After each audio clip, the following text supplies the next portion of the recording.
بسم اللہ الرحمن الرحیم۔ رمضان المبارک کی دو حکمتیں ہیں۔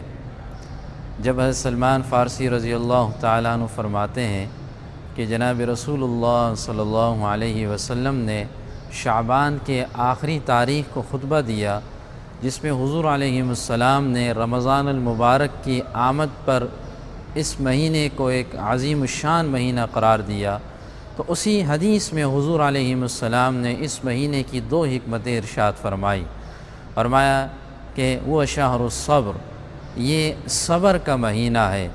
پہلی حکمت رمضان المبارک کی، یہ صبر کا مہینہ ہے۔ رمضان المبارک میں دن بھر کھانے پینے سے انسان روزے کی حالت میں پرہیز کرتا ہے، صبر کرتا ہے، گناہوں سے دور رہتا ہے، صبر کرتا ہے۔ اسی صبر کو، اسی مشق کو باقی 11 مہینے میں بھی گزارا جائے۔ رمضان المبارک کی دوسری حکمت وہ شہر المواسات، یہ غمخواری کا مہینہ ہے، ہمدردی کا مہینہ ہے۔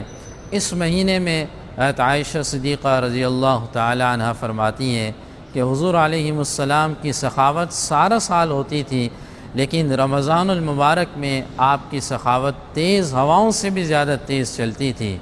تو اس مہینے میں ہم دوسروں کا خیال رکھیں، اپنے آس پاس پڑوسیوں کا خیال رکھیں، اپنے رشتہ داروں کا خیال رکھیں، جہاں تک ہو سکیں مالداروں کو چاہیے غریبوں پر خرچ کریں۔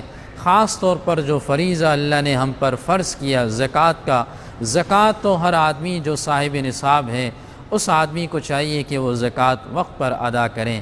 یہ دو حکمتیں اس مہینے کی ہیں، صبر کا مہینہ، غمخواری کا مہینہ۔